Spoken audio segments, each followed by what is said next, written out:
Siempre es un gusto tener esta audiencia que nos acompaña. Muchísimas gracias por venir, independientemente del tráfico, de la lluvia. Es un gusto tenerles. Nosotros tenemos un concepto que me acaba de trasladar Carlos, que es el CEO. Nosotros estamos aquí para ustedes, para que la gente y el Ecuador crezca, para que estos eventos sumen. Queremos siempre estar cercanos en las necesidades que todos tengan para nosotros poder ayudar y colaborar para que seamos mejores. Muchas gracias, soy Carlos Mantilla, Publisher de Forbes. Datos de esta industria importantísima, yo le pongo a PYME como industria. El 70% de la empleabilidad en el Ecuador es gracias a los pymes. El futuro de la economía del Ecuador, el crédito, el avance, las formas que el Ecuador tiene para crecer, está en los pymes.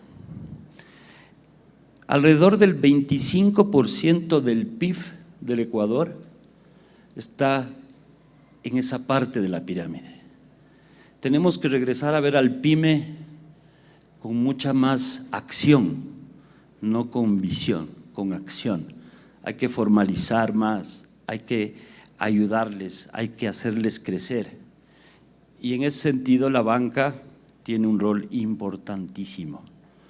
El Estado ecuatoriano ya no logra ni logrará satisfacer todo lo que necesitamos los ecuatorianos. Es momento de las empresas, de los pymes. Si no apostamos por eso, nos vamos a quedar. ¿Y por qué digo que es el momento de la banca? Porque sin crédito no crecemos.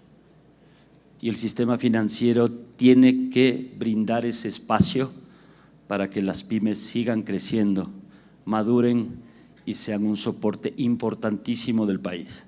Es que les agradezco muchísimo la presencia. Bienvenidos y vamos a empezar con Lundin, por favor. Gaby, si nos acompañas. Perdón. Hola, Carlos. Hola, Gracias. bienvenida. Mil disculpas, Gaby, siempre eres de la familia ya. Caridad, porfa. Bienvenida. Rubén Naichip. Naichap, perdón. El espacio de que Lundin siempre nos acompaña y es fabuloso. Vamos a entender un poco mejor cómo en Fruta al Norte tenemos ya más de 10 pymes que están creciendo, que funcionan y que facturan en una provincia donde hoy es la que más paga impuestos, de lo que entiendo. Bien informado. Bienvenidos todos nuevamente y los que nos acompañan en TikTok. Gracias.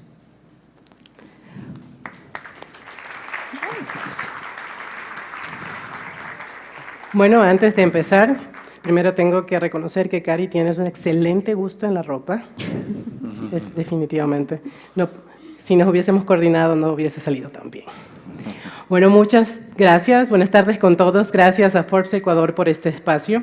Soy Johanna Concha, coordinadora senior de sostenibilidad de negocios de Lundin Gold, empresa canadiense que opera Fruta del Norte, la primera mina de oro subterránea a gran escala en el Ecuador, ubicada en la provincia de Zamora Chinchipe, en el sur del país, muy cerca de la frontera con Perú. Desde el territorio hemos tenido la oportunidad de ver algo que no se evidencian en los reportes. ¿Sabían ustedes que según el Global Entrepreneurship Monitor 2025-2026, estamos entre los 6 países más emprendedores, con mayor actividad en emprendimientos? Si miramos esa cifra, podemos pensar que Ecuador es un país profundamente emprendedor, pero también es un país en donde en los territorios todavía emprender no es la regla, es la excepción. Y ahí nos genera esta pregunta clave: ¿cómo logramos que los emprendimientos se sostengan en el tiempo, que no se queden en el primer intento? Y una cosa importante que hemos aprendido a lo largo de los años es que el desarrollo no ocurre solo. Si miramos más de cerca, no es falta de talento, son brechas. Y seguro muchos de ustedes están conscientes de esto. Brechas en acceso a financiamiento, lo decía Carlos hace un momento, qué importante es el rol de la banca. Formación, todo eso es muy importante porque las personas que pueden generar emprendimientos con ideas innovadoras existen, solo que no tienen oportunidades o les faltan las herramientas para dar ese siguiente paso. Y bueno, al pensar justamente en esto, les cuento que desde el territorio donde operamos, en Zamora Chinchipe, cuando arrancó la fase productiva de la minería a gran escala en 2019, las transformaciones que se lograron fueron realmente evidentes. Zamora Chinchipe dejó de ser una de las provincias menos desarrolladas en el Ecuador. El índice de pobreza por ingresos decreció significativamente. Eso no es menor.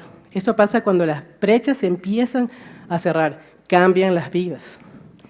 Y se puede evidenciar en el dinamismo económico del territorio.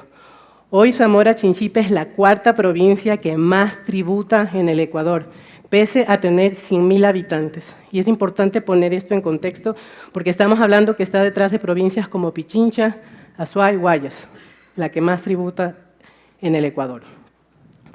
Y bueno, esto nos invita a pensar que los procesos, si bien es cierto, en casos como los nuestros, han nacido con nosotros, se han consolidado y dependen de nosotros por un periodo de tiempo, el verdadero éxito está que se sostengan por sí solos. Y esto no es solo una reflexión, lo hemos visto pasar en el territorio.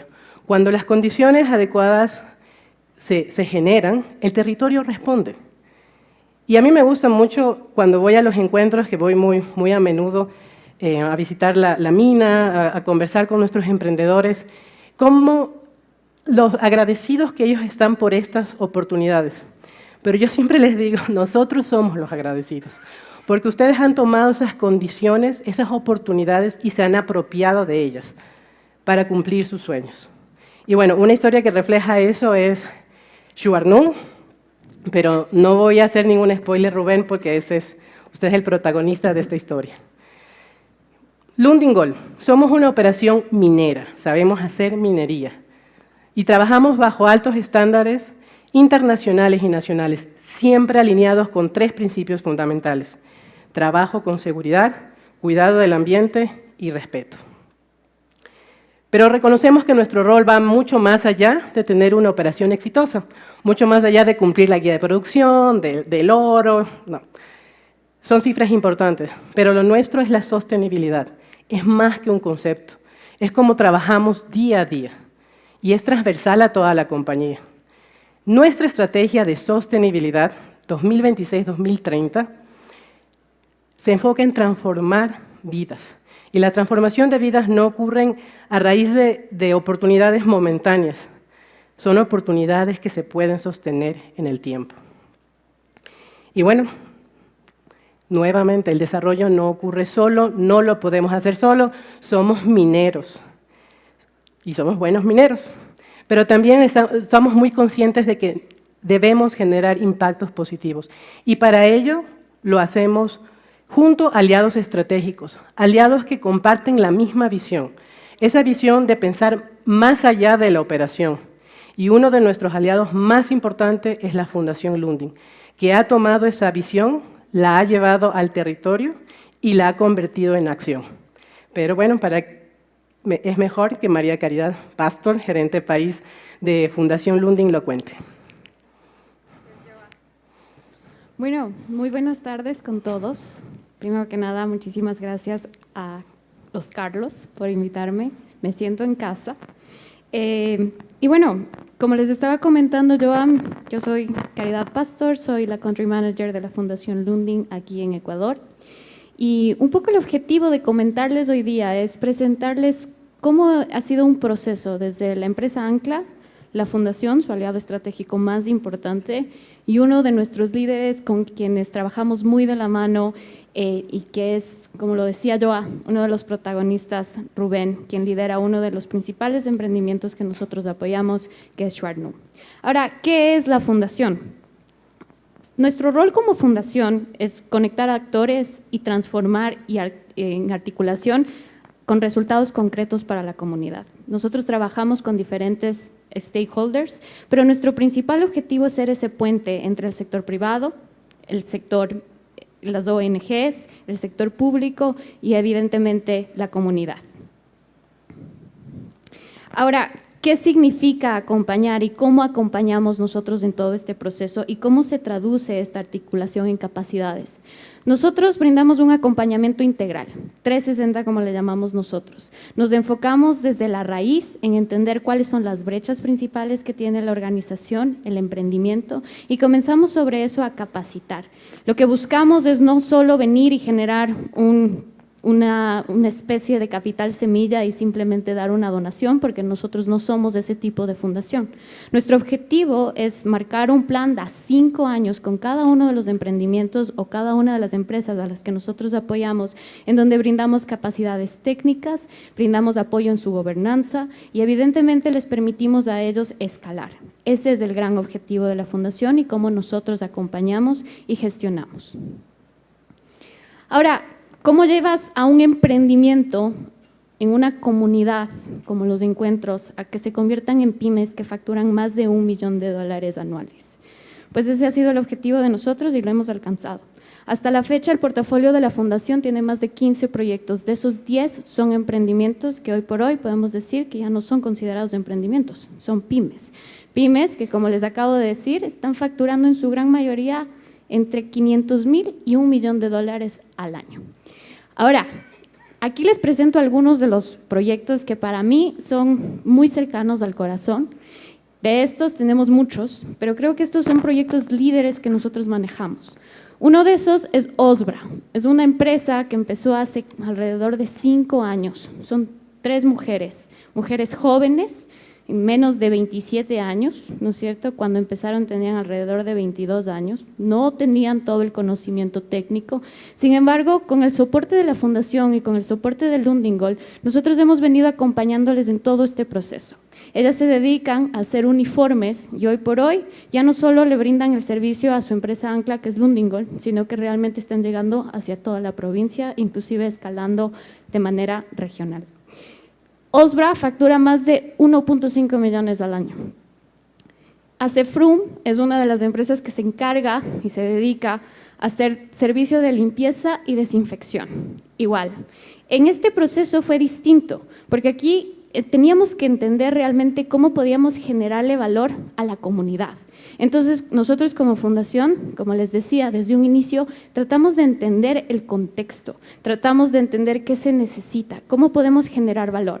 En algunos casos, construimos o desarrollamos con ellos una gobernanza que está liderado hacia empresas, ¿no es cierto? En otros, hacia asociaciones. En este caso fue a través de una asociación, porque aquí quien gana y quienes son los dueños de esta empresa es la comunidad, a través de su asociación. Nuevamente, ellos ya están trabajando con Lundin-Gold, que es nuestro socio estratégico más importante y que es una empresa ancla fundamental. Y creo que aquí vale mucho la pena destacar que para que un emprendimiento logre pasar a ser una pyme, siempre tiene que tener a alguien que le respalde por detrás. Y en este caso fue Lundin-Gold. ¿Cómo funciona y cómo trabajamos nosotros? Nuestro proceso es claro, nuestro proceso cumple una lógica ordenada, un modelo claro que permite escalar a estos emprendimientos para que dejen de ser, nuevamente, una pequeña idea de una pequeña comunidad a convertirse en empresas de más de millones de dólares. Hoy por hoy nos sentimos extremadamente orgullosos del impacto que estamos teniendo. A proyección, nuestro objetivo es seguir generando este tipo de valor de la mano de nuestro gran partner como es Lundin-Gold y con cualquier otro socio que le interese trabajar con nosotros de esta manera. Pero para darles datos mucho más concretos, ¿no es cierto? Hasta la fecha, desde que empezamos a trabajar aquí en el Ecuador, hemos tenido más de 15 emprendimientos fortalecidos. Hemos logrado capacitar a más de 1.500 personas en habilidades productivas y empresariales y hemos logrado mejorar hasta en un 83% sus ingresos y su productividad. Ahora, quiero contarles sobre el caso de Schwarnum y cederle la palabra a Rubén, que como les decía, Este es un caso muy cercano a nosotros, del cual nos sentimos extremadamente orgullosos y siento que él les podrá contar todo el impacto que hemos generado en conjunto. Gracias, Cari.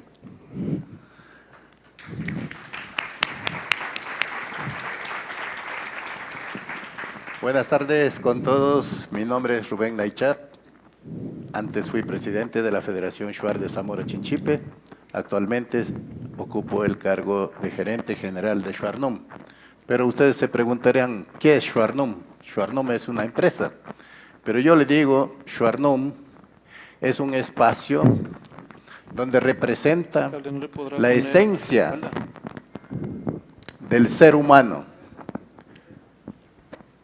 que articula la cultura, la naturaleza, también la aventura. Nace en el año 2019 en un esfuerzo conjunto entre la Fundación Lundin, Compañía Lundin Gold y la Federación Shuar de Zamora Chinchipe. Dicho de paso, la Federación Shuar de Zamora Chinchipe agrupa 12,000 socios del pueblo Shuar en la provincia de Zamora Chinchipe. Nace para promover la cultura, la identidad, para promover el turismo comunitario. Cuando estábamos en operaciones, esta actividad, fuimos frenados por el COVID-19.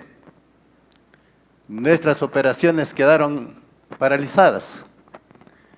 De ahí que de la crisis nosotros le tomamos como una oportunidad para crear otros productos con marca Shuarnum. De ahí que tenemos los productos del chocolate, que le llamamos Kushikem, y otro chocolate que es fortificado con guayusa, Kakaram. También tenemos el producto del Jimia, que es el ají Shuar, hecha con roca amazónica, le decimos. También otro producto que les voy a contar el día de hoy es el café Nua y la guayusa, que es un energizante natural. Todos estos productos no solamente son productos de la Amazonía ecuatoriana, en su esencia llevan una historia, porque son trabajadas por nuestras mujeres. La materia prima de estos productos son cultivadas en la Aja Shuar por nuestras mujeres, como el café, como el cacao, como el ají y la guayusa. En sí generamos fuentes de trabajo para nuestras comunidades. Actualmente, Shuarnum ha diversificado sus servicios. Prestamos servicios a la industria minera Lundin Gold. Proveemos de llantas y rines para vehículos livianos y semipesados al proyecto Fruta del Norte.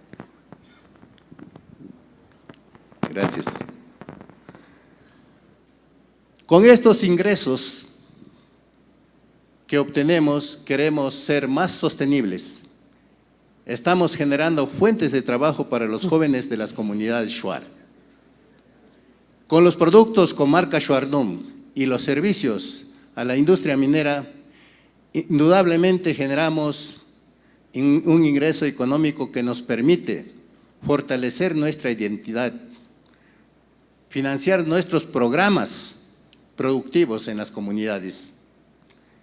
Eso hace que la pobreza en nuestras comunidades baje, se generen oportunidades y Shuarnum va para más. Queremos ser una empresa referente en el pueblo indígena de la Amazonía ecuatoriana. Queremos trabajar para generar oportunidades para nuestra gente, pero respetando la naturaleza, respetando nuestros territorios, nuestra identidad y nuestra cultura. Yo digo un desarrollo, pero un desarrollo con identidad. Yo les invito para que visiten nuestras redes sociales, Shuarnum. Con Shuarnum pueden encontrarnos en todas las redes sociales. Y los que puedan visitarnos en la provincia de Zamora Chinchipe, pues les esperamos para que conozcan el centro de operaciones de nuestra empresa Shuarnum. Nuestro gobierno se llama la Federación Shuar, pero nuestra empresa es Shuarnum. Así es que les esperamos en la provincia de Zamora Chinchipe. Muchas gracias y buenas tardes.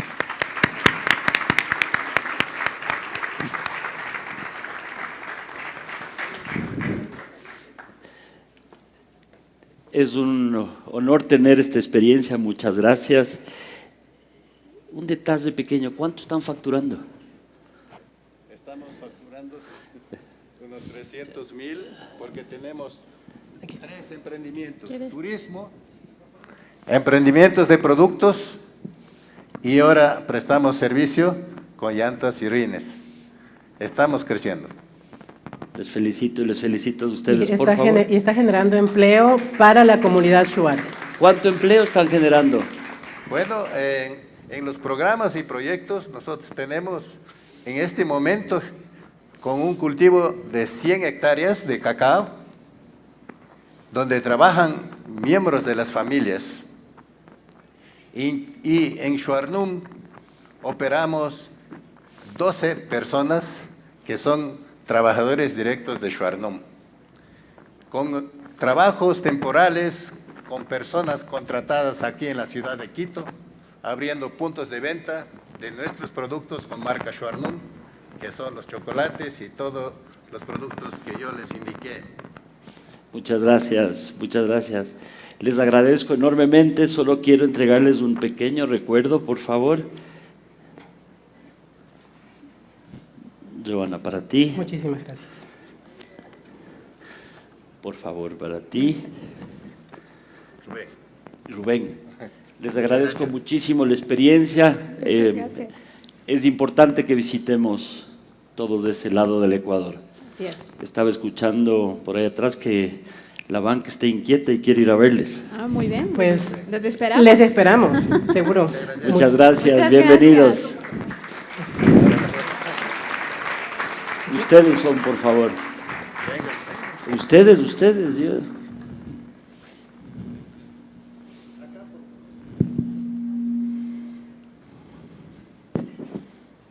Gracias. Gracias. Seguimos con nuestro evento.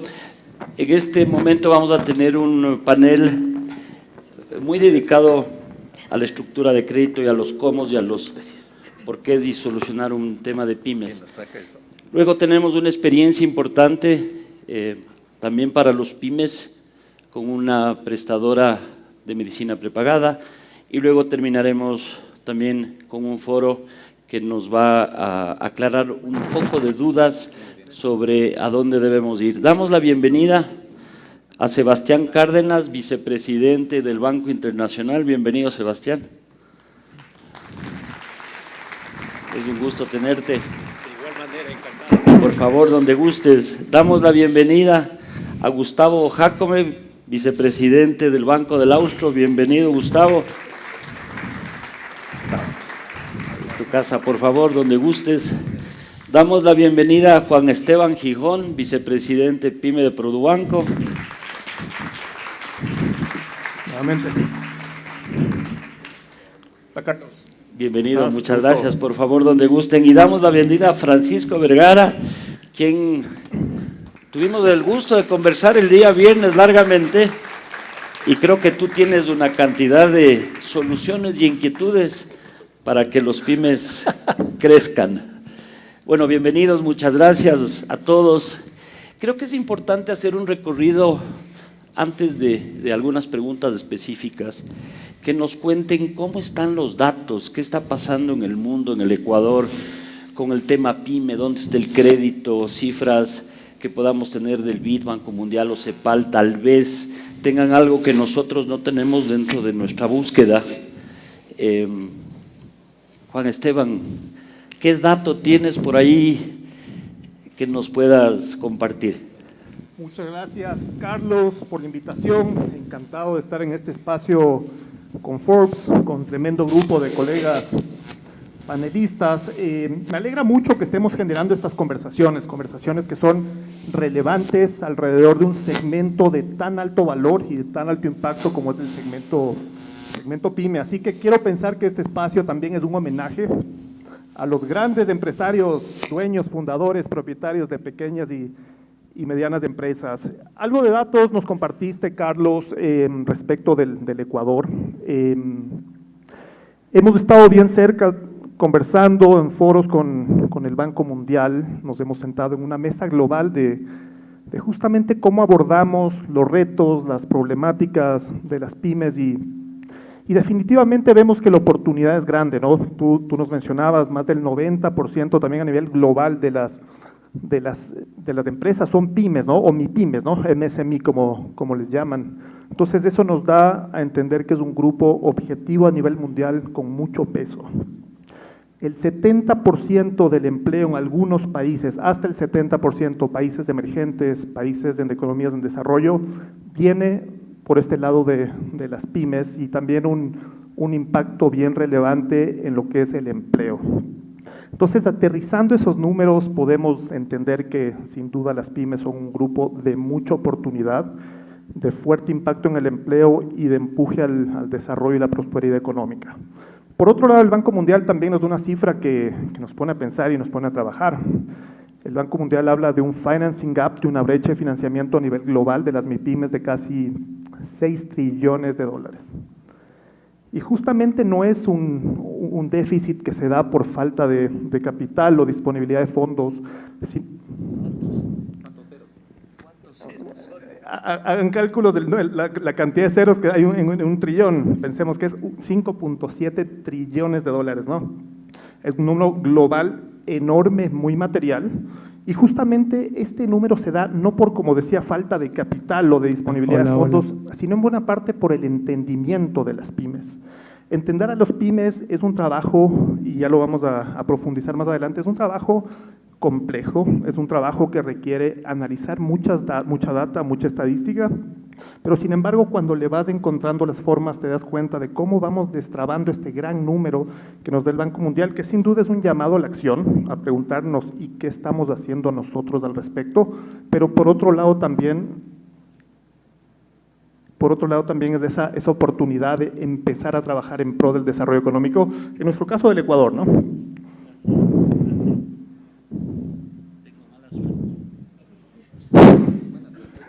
¿Mala o buena? Debe estar lloviendo. Ahí. Por favor, mil disculpas por el audio, sucede y es un poco molestoso. Por favor, Gustavo, tú dentro de estas cifras que nos comenta Juan Esteban, ¿qué dato ves en el Ecuador? ¿Cómo está el Ecuador en pymes? Hay cifras de la CEPAL que dicen mucho, el 25% del PIB, luego tenemos una división y una escalera bastante diferente y de entender cuál es un MIPYME de 100.000, de 300.000 hasta 2 millones. Francisco ya me está viendo con ojos de quiero hablar. Por favor. Gracias, Carlos. Primero, muy buenas tardes con todo el foro. Gracias a Forbes y excelente compartir con tan buenos colegas. Yo creo que en el Ecuador las cifras son muy claras, ¿no?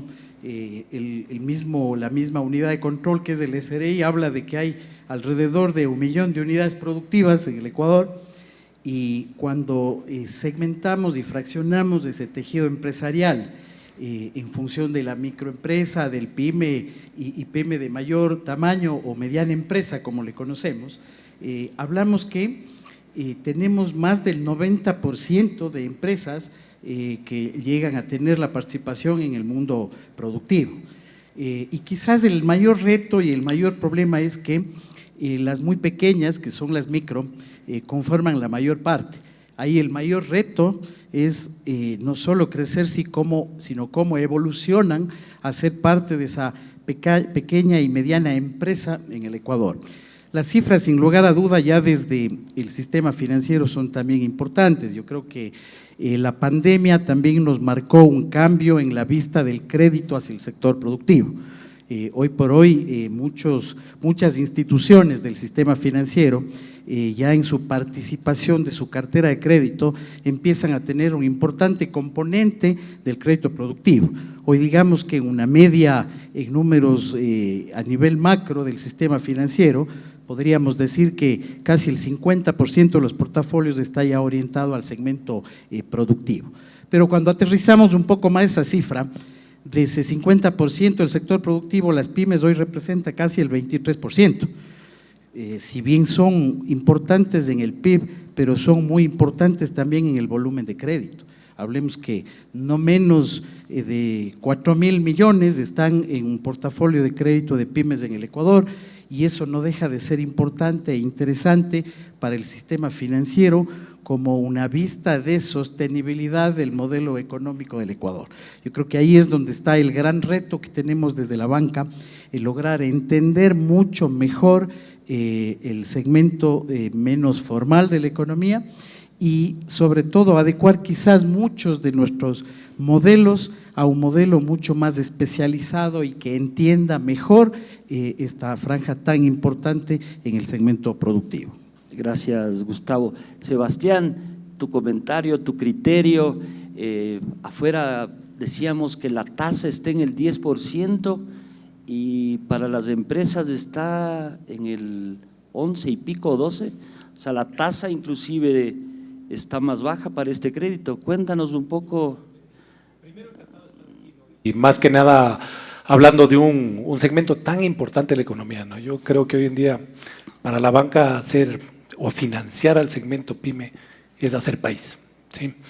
El tema de las tasas, como sabemos, en este país está regulado y efectivamente hoy día estamos viviendo una coyuntura en donde la tasa para el segmento PYME está bastante competitiva, ¿no es cierto? Más allá de eso, al margen de que la tasa esté o no competitiva, yo creo que hoy en día las pymes tienen ciertas barreras de acceso al financiamiento. Una de ellas podría ser la barrera de la visibilidad. ¿Qué quiero decir con esto? El empresario pyme ecuatoriano, yo creo que es un gran empresario, o conoce muy bien su negocio, sabe vender, sabe hacer las cosas. Incluso varios de ellos tienen una salud de hierro, digamos así, pero no pueden evidenciarlo, ¿sí? Porque a veces no cuentan con la información financiera que respalde esto. Sin esa información financiera, los bancos estamos ciegos. Entonces un tema de formalidad, de educación. Voy a la segunda barrera, que era la formalidad. Ahora, para cerrar el primer punto, yo creo que nosotros como bancos, nuestro llamado y nuestra misión es apoyar a este cliente en un proceso de organización, ¿ya? De una mejor presentación de sus estados financieros. Vamos al tema de la informalidad, el famoso mito de la informalidad. Todos sabemos que hay cierta informalidad en este segmento. Y yo creo que el PYME tiene que entender al proceso de formalización, no únicamente como un gasto tributario, sino como ese ticket de ingreso al sistema financiero formal para obtener fuentes de financiamiento, pero ese financiamiento sano que les acompañe y que les acompañe en ese crecimiento en el tiempo. Y por supuesto uno adicional, ¿no? Que es el famoso mito de las garantías. Si yo no tengo activos, la banca no me regresa a ver. Oye, es labor también de la banca, ¿no es cierto? Comenzar a ver, dejar un poquito ese modelo solo del colateral, comenzar a confiar en esos flujos de caja de nuestros pymes, comenzar a confiar en esas cuentas por cobrar de los pymes, cuando tienen una verdadera cadena de valor y están bien integrados. Entonces yo creo que tenemos muchas oportunidades ahí como sistema financiero. Muy interesante, Sebastián.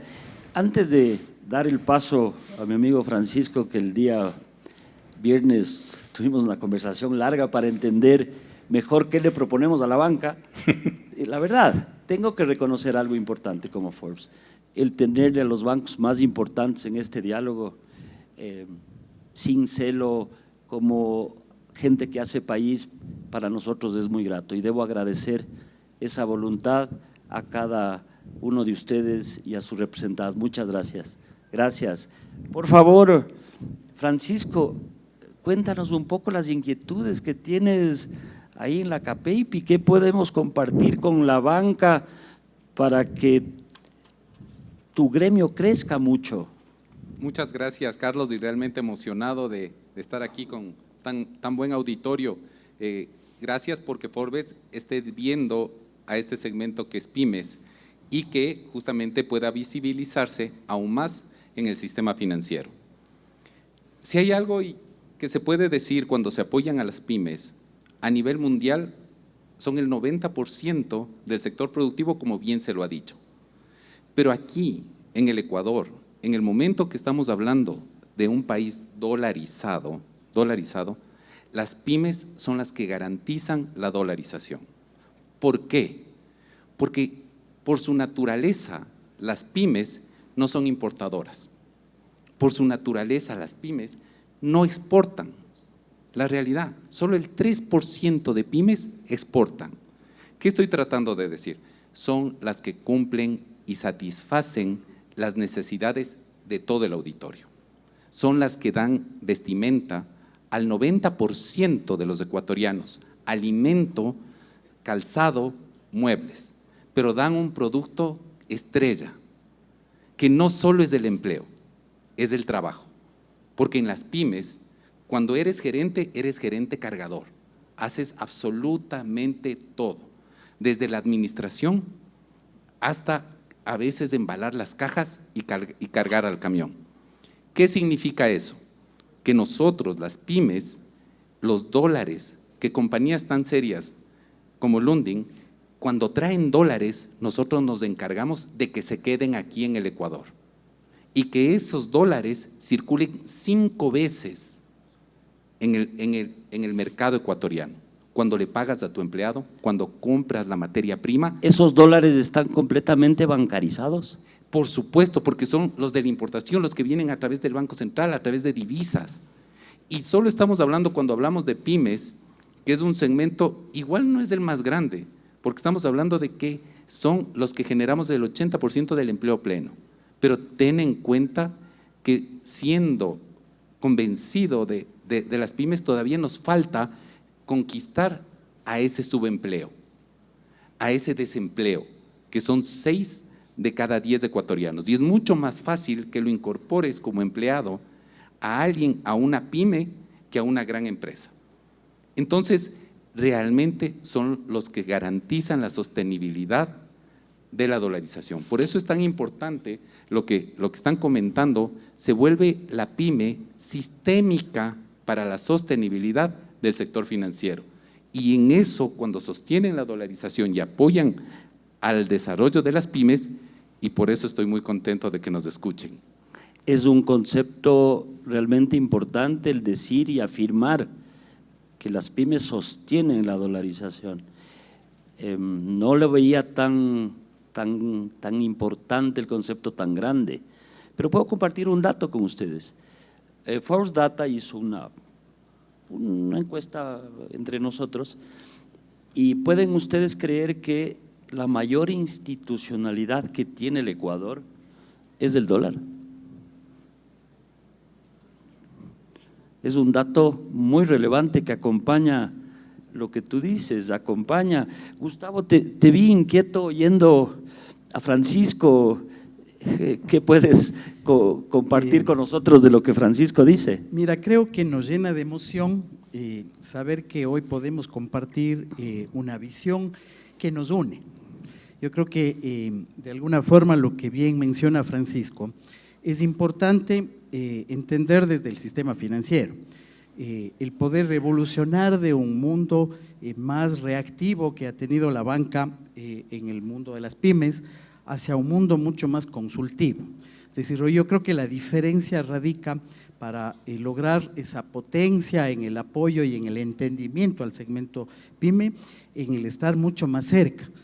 Quizás las limitaciones que existen nos hacen como banca evolucionar de prestarle a un balance a prestarle a un modelo de negocio saludable, como lo mencionaba Lundin, ¿no es cierto? Y yo creo que ahí está la diferencia y ahí está la gran oportunidad que tenemos hoy por hoy en el Ecuador de entender mejor las empresas que hoy generan una economía circular, porque el depender de una ancla muy fuerte, como le pasa a todo el segmento PYME, Creo que a la banca le da la tónica especial para entender mejor esa cadena de valor y preparar un mundo y un modelo más sofisticado de financiamiento. Es decir, quizás evolucionar de lo tradicional hacia modelos que hoy sean mucho más híbridos, por llamarlo así, y permitan entender no solo la historia de la empresa, que muchas veces no tiene historia porque está recién emprendiendo, ¿no es cierto?, sino entender su modelo de negocio, entender muy bien sus flujos y ir más allá de las garantías a financiar con un crédito que tenga calidad. Es decir, yo creo que el sistema financiero de alguna manera ha venido más limitado porque percibe una calidad de crédito que nos puede llevar a un espectro de mayor morosidad.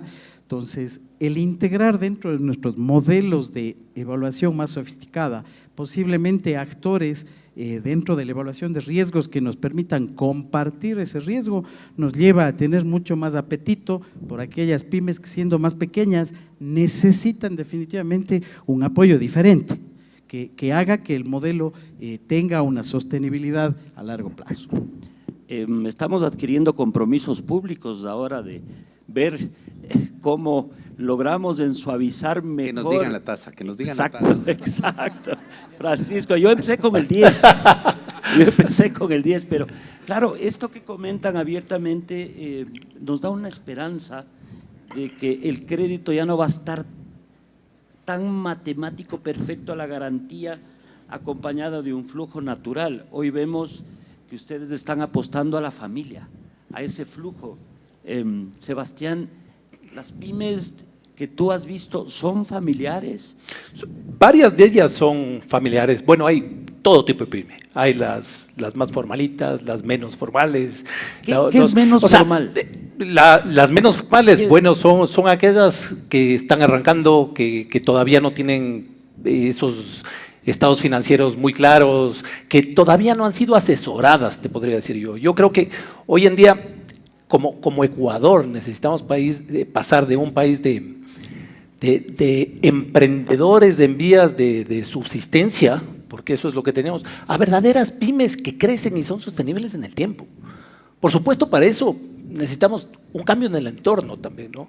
Y ahí volvemos al tema, un sistema financiero más inclusivo, más cercano, que entienda a la pyme. Si a una pyme le seguimos pidiendo la misma documentación que le pedimos a una gran empresa, a una gran corporación, ¿de qué estamos hablando?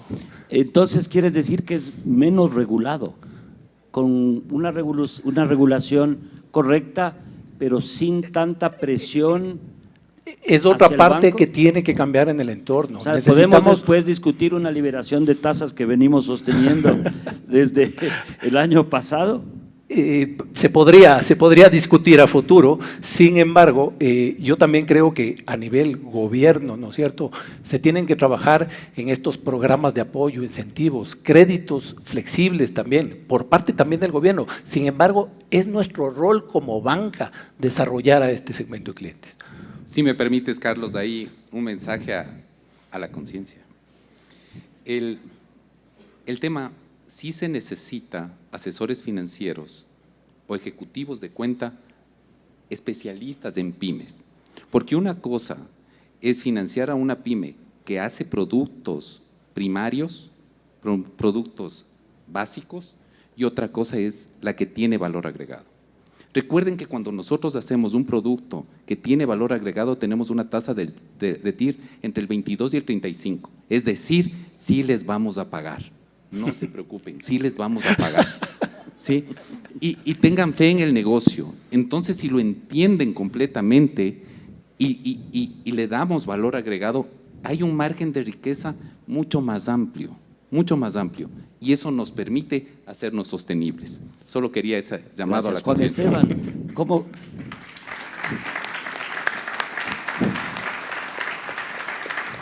¿cómo complementamos esta generación de ideas importante y este pedido de un chocolatero profesional? Me parece que la discusión y estos puntos son extraordinarios, Carlos, y no solo pasa en Ecuador. Recordemos que estos retos, dificultades, problemáticas y oportunidades no pasa solo en Ecuador.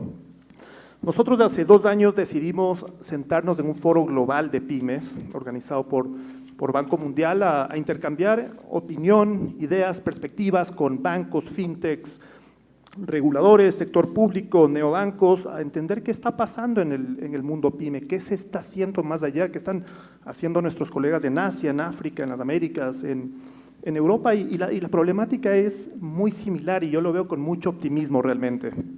¿Qué estamos haciendo nosotros? Llegamos a Sudáfrica. Llegamos a Sudáfrica a inspirarnos en este foro de qué está pasando en el mundo y cómo capitalizamos de esas oportunidades. Y por un momento pusimos un freno, no al negocio, pero un freno para reflexionar como Produbanco, ¿no? Y usamos una frase bien sencilla: ¿cómo les entiendo mejor para atenderles mejor? La realidad de las pymes es que, y la realidad con las instituciones financieras es que nunca vamos a contar con toda la información que nos gustaría. Entonces hay que entenderles de distintas maneras. Inicialmente, como quizás un banco comercial más convencional segmenta y atiende a una pyme por un corte de ventas, ¿no? Un corte de ventas que puede ser el normativo, que te delimita cuál es tu sector pyme, pero tienes que ir un paso más allá, tienes que entender el ciclo de vida de una pyme. No es lo mismo una pyme naciente, una pyme en consolidación, una pyme que está en fase más bien de madurez y cuando llegamos con una oferta de valor genérica, sin mucho contenido, quizás adaptada de lo que son modelos de banca corporativa para empresas más grandes, definitivamente no generamos el impacto que queremos. Entonces, en esa línea estamos hablando también analizar con la data, enriquecernos con insights, con variables alternativas, en entender mejor el ciclo de vida, en entender el comportamiento. Quizás una pyme más pequeña al principio se comporta más como una persona natural que como una empresa. Entender eso y saber atender eso. También justamente entender el potencial. Hay quizás pymes que nacen y se consolidan para atender un nicho específico y otras pymes ecuatorianas que su mercado es el mundo y también debemos de entender que son dos contextos distintos y debemos trabajar en una propuesta de valor que esté acorde a esa situación. Entonces, de nuestro lado, desde Produbanco nos reinventamos, creamos un equipo de valor incorporando agilidad y un equipo multidisciplinario que se llama PymeGo, justamente para atender más oportunamente a estas pymes que quizás no se les esté entendiendo. Siempre nos hemos preguntado, ¿cómo le hago la vida más fácil a mi cliente, ¿no? La pyme al principio, el dueño empieza siendo una especie de todólogo, ¿no? Piensa en la estrategia, en la visión, pero también está en la parte de ventas, administrativo, impuestos, tesorería y finalmente ahí pierde mucho tiempo y nosotros como equipo hemos estado trabajando en cómo le digitalizo procesos, cómo rompo fricciones, justamente para devolverle más tiempo que se dedica a lo que realmente es importante, que es definitivamente su negocio. Entonces, en esta línea, Carlos, los modelos de crédito tradicionales posiblemente sí excluyen a muchas pymes, ¿no? Y que hemos visto afuera, modelos obviamente que siempre buscan tener calidad de cartera pyme, acompañar en el tiempo, acompañar en ese ciclo de vida, pero el uso de datos alternativos, no solo las cifras financieras, porque a veces las cifras financieras al principio no nos dice mucho, ¿no? Pedir proyecciones a 3, 5 años no necesariamente es lo más oportuno para una pyme en early stages.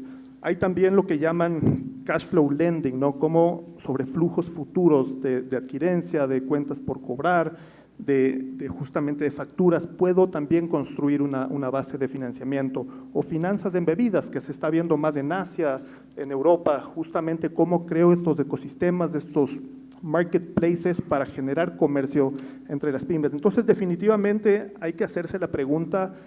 Hablamos del impacto en el empleo, del impacto en la economía, de cuánto representan y creo que todos debemos preguntarnos ¿y qué estamos haciendo para acompañar a las pymes tanto del lado financiero como de oferta no financiera? La educación es clave aquí y creo que teníamos una propuesta interesante, Francisco, de cómo logramos educar mejor a la pyme para que acceda a la banca.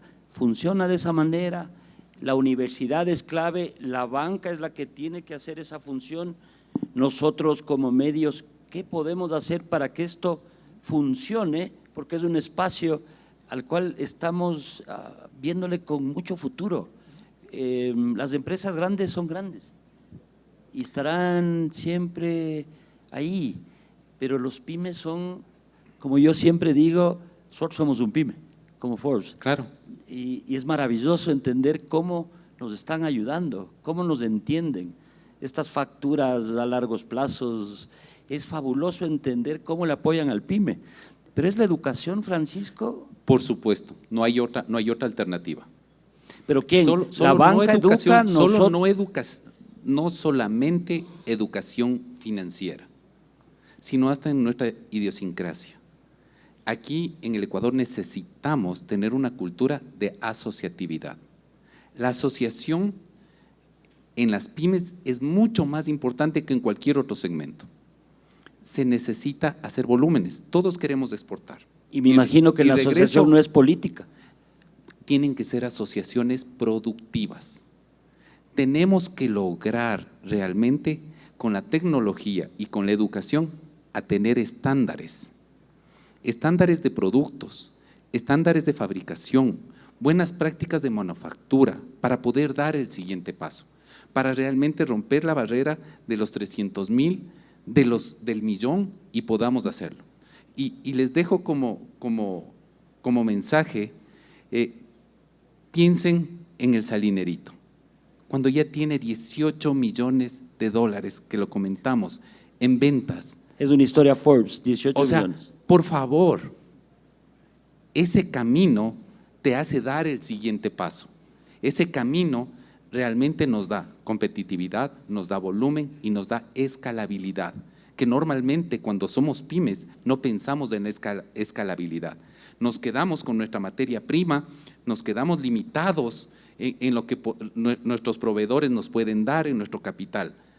En cambio, cuando pensamos en la asociatividad, rompemos ese límite de nuestro crecimiento y realmente nos vemos como grandes y podríamos, y por eso me encanta el título del evento, ahí ya nos vamos a poder ver como grandes, porque lo que se necesita, logística mancomunada para las pymes y por supuesto, ahora marketing. Hay que vender, porque nadie hace ternos, nadie hace zapatos, nadie hace muebles para embodegar, lo hacemos para venderlo y tenemos que buscar mercado en el Ecuador. Primero se gatea, después trotamos y nos vamos al exterior. Sebastián, esos indicadores pueden cambiar, ya no solo serían los rígidos actuales de la banca. ¿Qué indicador para crédito te atreves a proponer aquí? No te entiendo bien la pregunta. ¿Indicadores de? Hay indicadores de los balances de las pymes. ¿A cuál le prestarías más atención que no sea la garantía para dar un crédito? No, por supuesto, tenemos que comenzar a confiar en esos flujos de las pymes, en sus cuentas por cobrar, confiar en la capacidad de pago de estos pymes, acompañarles a ellos y ver cuál es esa capacidad que tienen. No nos olvidemos que las pymes solas no van a tender a crecer de mayor manera, esas se tienen que unir, tienen que formar parte de un ecosistema, pero un ecosistema que genere una verdadera cadena de valor, que beneficie. La pyme, y te escuchaba a ti el ejemplo de Forbes, ¿no es cierto?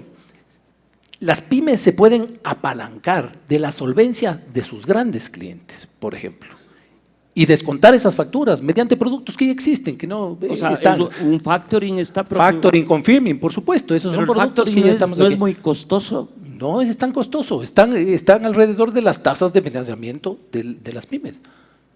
E incluso, dependiendo quién es el gran pagador, incluso se pueden llegar a mejores condiciones. Mira, Carlos, Gustavo. yo creo que en realidad uno de los temas importantes es hacerlo más simple y más sencillo. El verdadero rol que como banca debemos cumplir radica en pasar de ser un socio proveedor o financista a ser realmente un socio estratégico de las pymes. Y ahí yo creo que el mundo se abre mucho más amplio. ¿En qué? En tratarlo como un financiamiento inteligente, que lo llamamos en la banca. Y ese financiamiento inteligente significa, en el Ecuador hay 23 bancos, más de 300 cooperativas, todos miramos hacia el mismo sector productivo, pero definitivamente todos lo hacemos distinto, con distinto enfoque. Si logramos consolidación en encontrar un financiamiento inteligente que, entendiendo bien los ciclos, no ofrezca productos, sino finalmente ofrezca soluciones financieras para las pymes, creo que vamos a escalar. En el Ecuador no creo que faltan empresas ni faltan ideas, falta escalabilidad y falta consolidación. Y nos falta crédito. Sin duda, o sea, sin duda. Aquí creo que lo más importante es encontrar esos modelos que a la banca le deje satisfecho. Decía Francisco, a veces no hay las garantías, pero hay buenas ideas. Entre los principales KPIs que la banca hoy empieza a mirar y que no los miraba antes, sin lugar a dudas son los flujos, son los modelos de negocios y esas verdaderas cadenas de valor que le brinden seguridad en un esquema de financiamiento cerrado. Es decir, que no haya un riesgo de volatilidad y que pueda estar dentro de un concepto completamente claro. Me están haciendo señas para terminar. ¿Cuánto vale una gran idea? Una gran idea es totalmente escalable y el mundo es cada vez más global, así que absolutamente infinito. ¿Cómo financiamos esa gran idea? Mira, yo creo que el financiamiento de una gran idea es pasar de financiar como un socio estratégico a evolucionar a un modelo más consultivo, que de verdad entienda la idea y haga un acompañamiento permanente. Muchos de los errores que cometemos también es tener más posición reactiva y no proactiva. Yo creo que el acompañamiento viene antes. Muchos nos cuestionamos en la banca por qué la mora o la pérdida que tenemos puede ser mayor. Es porque no acompañamos desde el inicio. Yo creo que el control está en la verdadera originación y en el acompañamiento. Sebastián, ¿cuánto vale esa gran idea? Esa gran idea eventualmente cuesta tener un mejor Ecuador. Entonces eso es lo que nosotros tenemos que lograr. Yo creo que esos pequeños gigantes no van a ser esas pymes que crezcan más rápido, sino las que crezcan mejor. Y para eso tenemos que comenzar, y las pymes tienen que comenzar a cultivar relaciones de largo plazo con la banca, no vernos como un proveedor de un crédito puntual, sino que los acompañe en su vida. Mis colegas estarán de acuerdo. Una de las mayores satisfacciones que tiene esta linda profesión es financiar a un cliente pyme y ver que mañana está vendiendo los 18 millones de dólares. Francisco, tú cierras el foro, tu mensaje de pyme. Que sí se puede crecer. Tengan la certeza que todas las grandes empresas, todas las grandes corporaciones en algún momento fueron pyme. Entonces tengan ilusión, apuesten por ese logro y también apuesten por ese 90% que significa ser propietario y dolerse de lo que uno hace. Que cada dólar que uno aplica sea que te cuesta, no que te lo cae por un sueldo. Es porque te lo estás arriesgando y metemos del pellejo cada día. Entonces, apoyemos a las pymes. Muchísimas gracias. Gracias. Una conversación fabulosa y muchos compromisos. Y una banca unida va a hacer que este país crezca mucho. Salimos bien entusiasmados de acá, Carlos, así que gracias por el espacio. Por favor, un pequeño recuerdo. Muchísimas gracias. Como yo. Por favor, si eres tan amable. Gracias, Carlos. Por favor, por favor. Muchas gracias. Es de ustedes esta fotografía.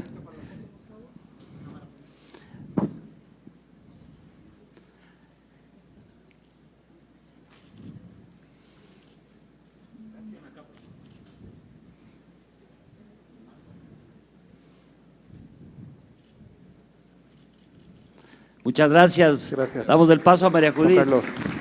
Gracias, Carlos. Gracias. O tú primero. Yo el primero. Muchas gracias. Gracias, a las órdenes. Gracias. Qué maravilla.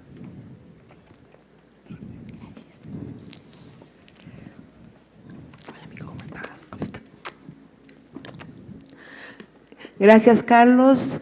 Estamos en este gran evento de Forbes Ecuador y ahora voy a presentarle a Karina Anda, gerente comercial del segmento corporativo de Humana. Bienvenida, Karina, por favor, acompáñanos. Gracias. Hace poco escuchamos la importancia de que la banca se convierta en un socio estratégico de las pymes. Ahora vamos a ver cómo la medicina prepagada también se puede convertir en un buen socio estratégico. Karina, ¿cuánto vale una gran idea? Vamos con la misma pregunta con la cual Carlos cerró el panel anterior. Bueno, buenas tardes con todos. Una buena idea realmente tenemos que operativizarla, tenemos que hacerla real, no solamente que se quede en la mente de alguien o en una idea, sino que la pongamos en práctica. Y eso es lo que queremos nosotros apoyar desde Humana. ¿Cómo la van a poner en práctica? Conocemos que tienen ya un proyecto que está en marcha. Cuéntenos un poquito de qué se trata.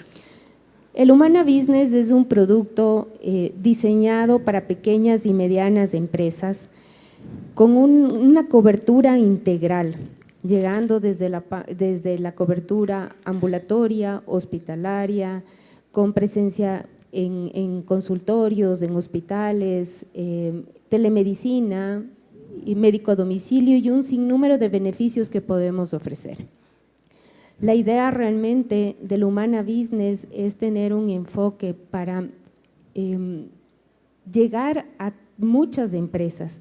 Tenemos el 27% de las empresas están aseguradas, el resto no tienen seguro. Nosotros queremos democratizar el servicio de salud privada con calidad para mejorar y proyectar mejor el bienestar de todos los colaboradores. ¿Ese dato, Karina, el 27% a nivel nacional o solo de Humana? Es de la población económicamente activa. Y con este Humana Business, ¿cuándo lo lanzaron? ¿Cuántos clientes tienen hasta el momento?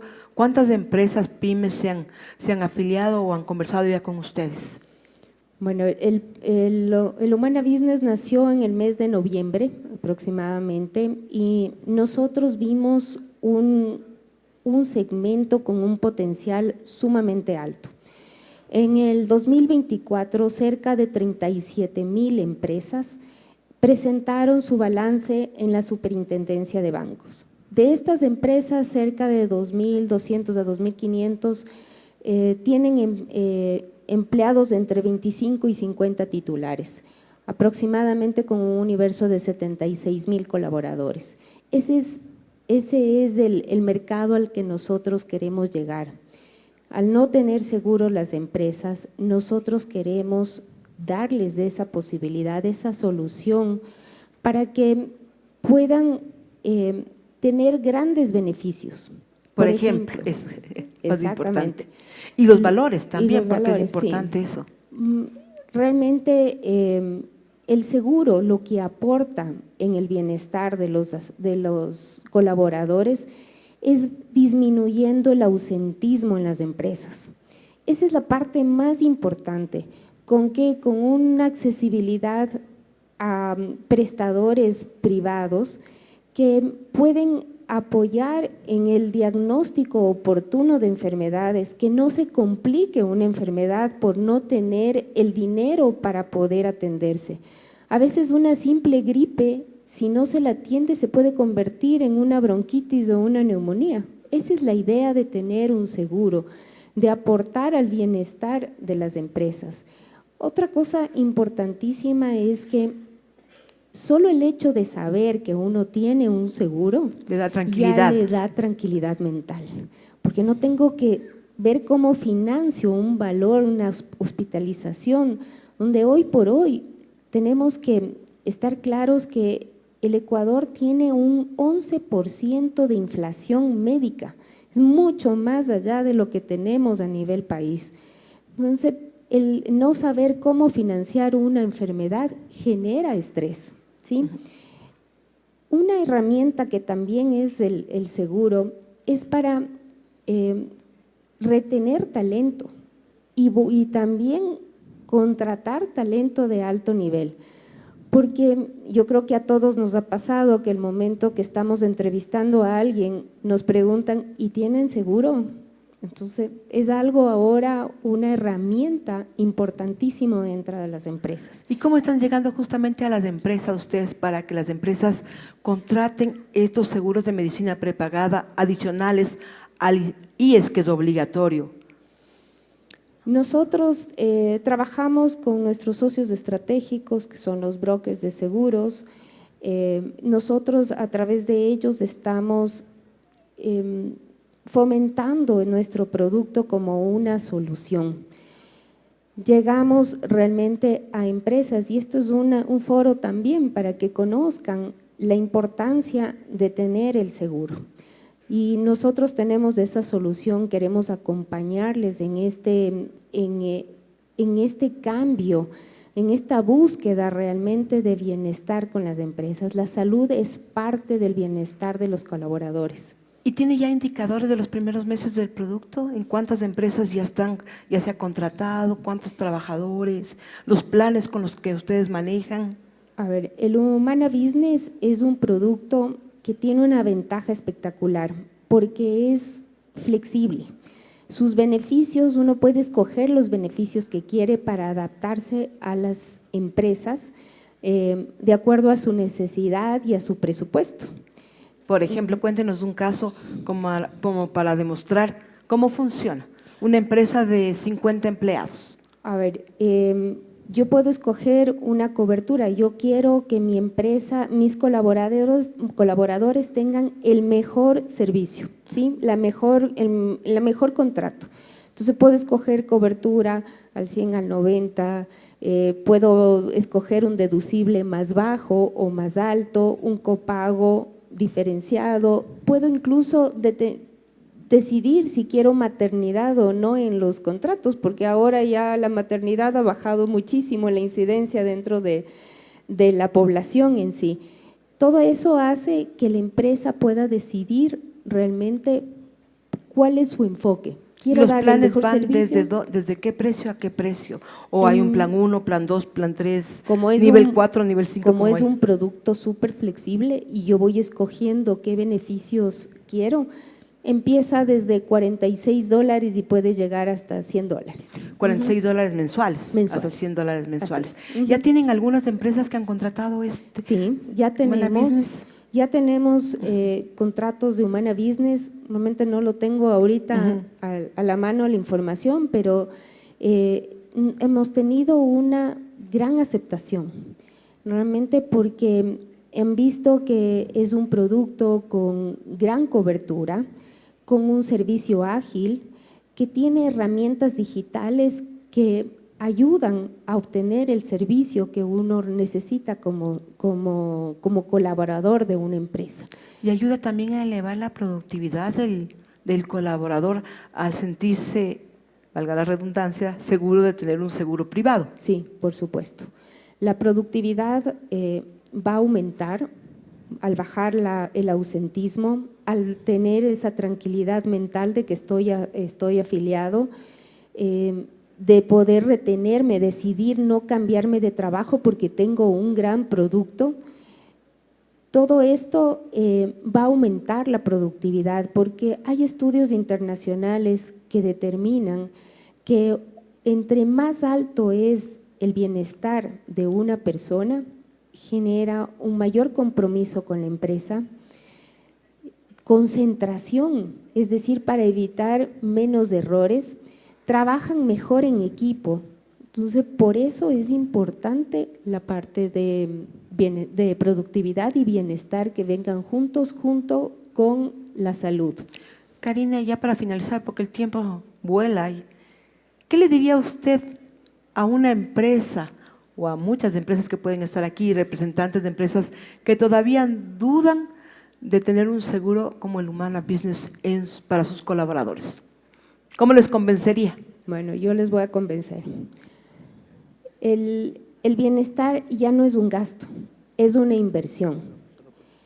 La salud les apoya, como dijimos, en el ausentismo, en la tranquilidad, en retener clientes, pero también tiene un efecto importantísimo y es la doble deducibilidad que esto significa para ustedes en la parte tributaria. Si ustedes afilian a todos sus colaboradores, ustedes van a tener un beneficio tributario. Por ejemplo, explique un poquito más, porque por ahí sí les puede interesar, ¿verdad? Bueno, cuando las pymes tienen ya una utilidad y afilian a sus empleados, ese gasto que tienen, que incurren, no digo gasto, esa inversión que incurren por el seguro médico, pueden descontarlo de manera doble, o sea, la doble deducción tiene. Obviamente yo no soy experta financiera, pero esto es un beneficio que todas las pymes tienen para poderlo utilizar y nosotros somos la solución. Les invitamos a que podamos unirnos con ustedes en este cambio al bienestar y formar parte de ese eje de transformación económica que ustedes necesitan para incrementar su productividad como empresa. El bienestar ya no es un gasto, entonces Ya no es una es inversión estratégica. Así es, y es una herramienta estratégica en la gestión empresarial de sus organizaciones. Karina, muchísimas gracias por haber estado con nosotros y compartido la experiencia de Humana en este Summit de Forbes Ecuador. Un gusto. Tenemos un pequeño recuerdo para usted.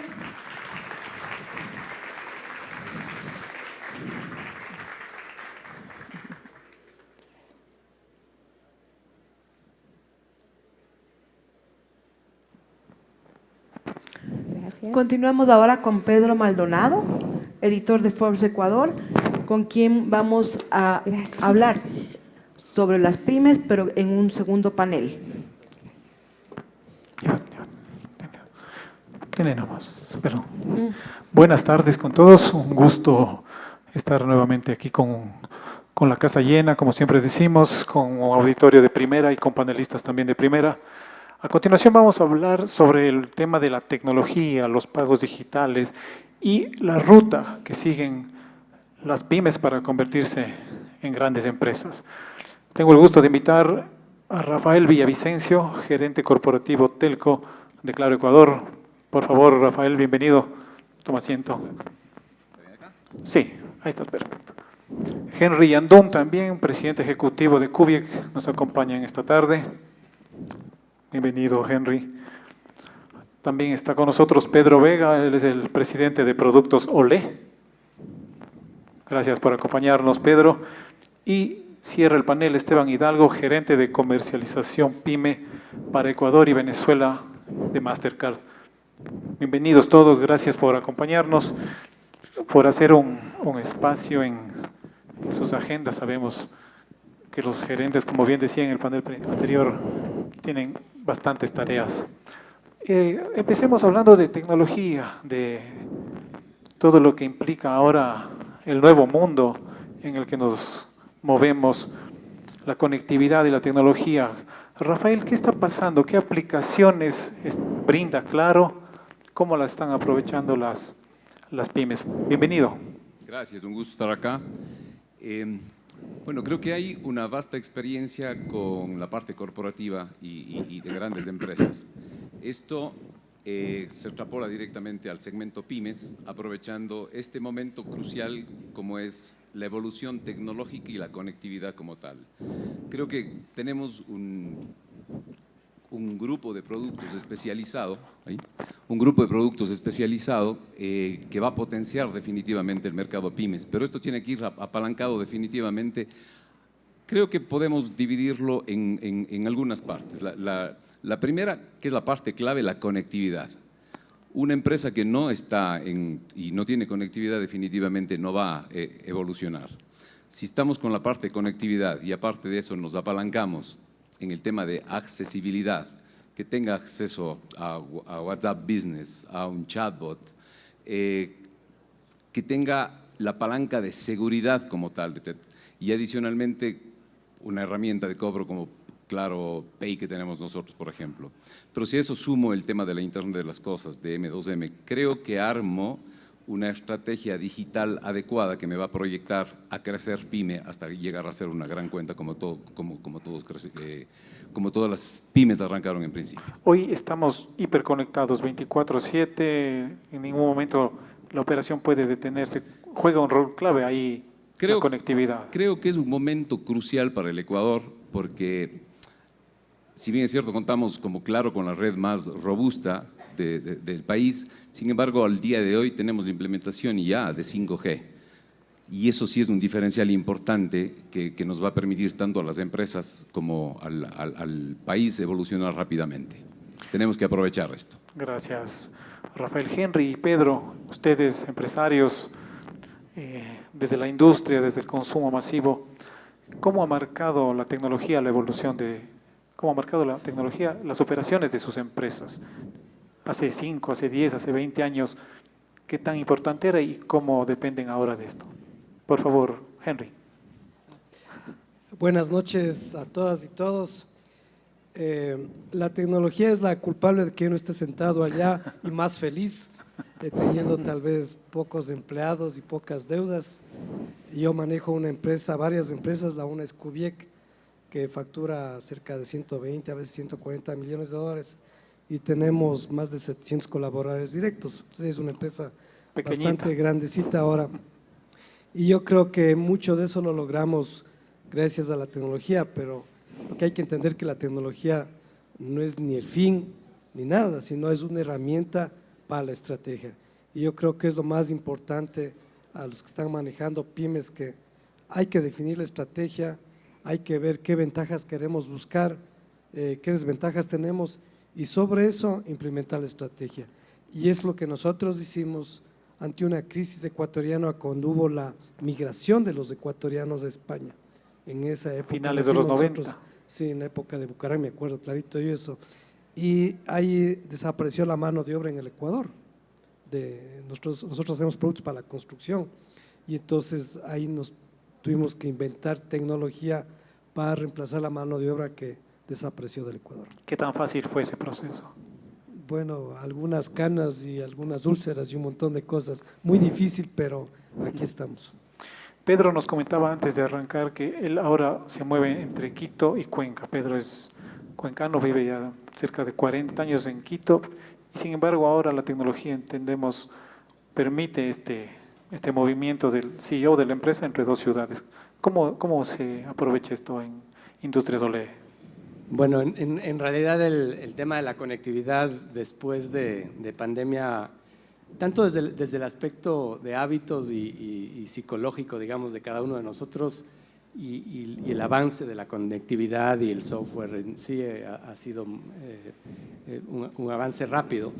Y pues sí, tengo la ventaja de poderme mover entre dos ciudades, pero yo diría ahí más que solo por la conectividad, por un gran equipo de trabajo que tengo, porque como decía Henry, la tecnología es solo una herramienta más, y sin un buen equipo el Zoom no me va a ayudar a resolver los problemas. En todo caso, para una empresa mediana como la nuestra, sí se ve un avance importante y sobre todo una democratización de esas soluciones tecnológicas. Antes era muy difícil acceder a tener una planta, por ejemplo, con sensores de todo tipo. Ya pronto no hemos implementado nosotros, pero ya tengo ejemplos cercanos de robotización también para el tema de empaques, a precios ya mucho más accesibles de lo que había antes.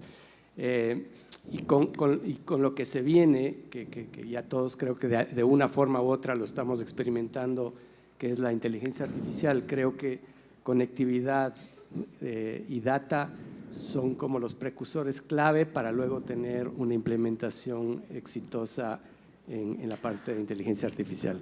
Pedro, ¿y qué dice el equipo cuando empiezan a ver procesos automatizados, uso de IA? No sé si lleguen robots en algún momento a las plantas de Olé. ¿Cómo se analiza, cómo se canaliza estos apoyos, pero que pueden generar también ciertas preocupaciones al interior?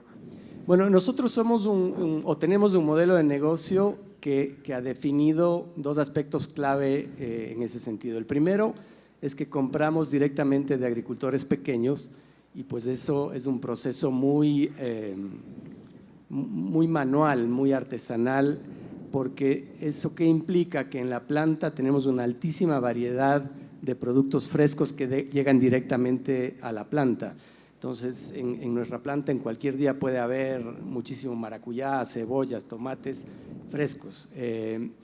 Entonces tenemos un componente artesanal y un componente manual muy alto, y creo que en el Ecuador, en la gran mayoría de los casos, tenemos la ventaja de tener una mano de obra bastante calificada, al menos en el aspecto alimentario o alimenticio. Si uno viaja a Nueva York, a Madrid, ve que en muchos de los restaurantes los mejores trabajadores son ecuatorianos y eso yo lo puedo ver de manera directa y el país también ofrece ventajas en ese sentido. Y sobre tu pregunta de cómo se maneja la automatización, en nuestro caso es un tema híbrido y muy complementario, donde tratamos de automatizar justamente los aspectos que no impactan al sabor y a la calidad de nuestros productos, donde preferimos dejarlos de manera artesanal. Pero se puede automatizar y poner sensores, por ejemplo, para controlar calidad, que en ese tema medir temperaturas, cosas muy rutinarias, que obviamente un sensor es mucho más efectivo y puede trabajar a toda hora. Entonces, yo te diría que es un manejo híbrido y en general no hemos tenido una resistencia al cambio porque jamás hemos despedido a alguien para poner un robot. Somos una empresa que viene creciendo y lo que sí tratamos es de obviamente cada vez ser más eficiente, pero no hemos hecho o no ha sido palpable para el colaborador en algún caso que por automatización haya tenido que salir alguien. Gracias, Pedro. Esteban, Mastercard, uno de los actores del sistema financiero, también es uno de los aliados del mundo PYME. Ahora tenemos pagos digitales, se trabaja mucho en la inclusión financiera. ¿Qué impacto real tienen ya estas nuevas maneras de relacionarse con el mundo de las pymes? Chévere, gracias por la pregunta, Pedro. Mira, yo diría que el nombre del juego se llama la digitalización. Hoy, estando en el 2026, la digitalización ya no debería ser una opción, sino como una condición para que las pymes puedan ser competitivas en el mercado. Y eso va muy de la mano con lo que nosotros hemos visto y hemos conversado con las pymes. Hicimos un estudio el anterior año y conversamos con las pymes para entender qué es lo que realmente está pasando de la cara a las pymes. Y fue muy gratificante porque lo que vimos fue que las pymes que estaban aceptando pagos digitales, el 88% de ellos nos decían, mira, con los pagos digitales yo he logrado aumentar las ventas. Y no solo eso, sino que el 82% nos decían, yo también he logrado ahorrar mucho tiempo en la operación de mi empresa. Y en el anterior panel decían, y seguramente mis compañeros pueden ir aquí rectificar, aquí las pymes lo que más necesitan es el tiempo, el poder dedicarse en salir a vender, en dedicarse a poder hacer su negocio a que crezca. Y por eso nosotros desde Mastercard vemos como eso como una gran oportunidad. La oportunidad de las pymes siempre vemos como es una gran oportunidad en el país, es el motor de la economía, pero al final algo muy importante es que el 100% de ese potencial se va a ver desbloqueado una vez que las pymes entren en este ecosistema digital. Y por eso una iniciativa que hicimos como Mastercard muy importante es entender a las pymes. Rediseñamos nuestra propuesta de valor entendiendo que una propuesta genérica no es lo que la pyme necesita. El segmento pyme es un segmento muy fragmentado y necesita soluciones dependiendo del ciclo de vida de esa empresa. Y por eso armamos unas nuevas soluciones con un foco de digitalización y cómo podemos apoyarles a las pymes en términos de, si es que yo voy a entrar a digitalizarme, cómo yo voy a poder tener herramientas de ciberseguridad, cómo voy a poder también tener seguridad de yo poder operar mi negocio con unos seguros que realmente se adapten a mis necesidades. Y por último, algo muy importante, que las pymes de la final lo que necesitan es crecer. ¿Cómo puedo tener beneficios? ¿Cómo yo puedo generar a la pyme beneficios, descuentos en temas de marketing, de logística, de recursos humanos, independiente en cuál sea el ciclo de vida de la pyme? El impacto es real y tenemos que desbloquear ese potencial. ¿Y cuáles son los temores que tienen las pymes y en general el sector empresarial? No sé, Rafael, ¿qué les dicen sus clientes? Igual la pregunta para Henry, para Pedro, ¿cuáles son esos temores, esas barreras que existen o resistencias de, como decía Esteban, jugar el tema de la digitalización? Sí, básicamente creo que es la mala percepción del costo que puede tener la digitalización. También lo complicado que puede ser la implementación en cuanto a su percepción y también quizá también un poco la dependencia del efectivo y no necesariamente la parte digital como tal. Entonces creo que la parte principal ahí está en romper eso con soluciones muy fáciles, ágiles y que tengan conectividad en todo lado. Los colaboradores, ¿qué les dicen? Vuelvo a lo que te decía Pedro hace un momento, Henry, cuando les dicen usemos este aplicativo, manejémonos por Zoom, todo de manera virtual en ciertos momentos. ¿Qué pasa ahí? ¿Cuáles son cómo cambiar esa cultura al interior de la empresa? En el sector de la construcción, por ejemplo, Henry.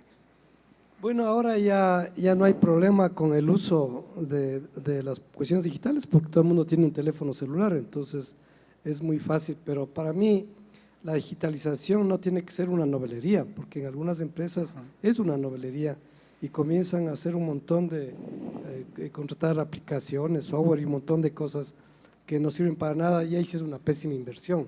Y para las empresas grandes también es una pésima inversión. Yo insisto que la digitalización tiene que ser una herramienta para la estrategia de la compañía, solo para eso. Si uno dice, mi problema es que tengo exceso de inventarios, entonces voy a digitalizar los procesos de inventarios, de venta, de pronóstico de ventas y este tipo de cosas para tener una ventaja competitiva en ese asunto. Si mi problema es la productividad, entonces voy a poner controles de OE en las máquinas y tener una información más digitalizada para este asunto. Entonces, ahí para cualquier empresa, no importa el tamaño, es una buena idea.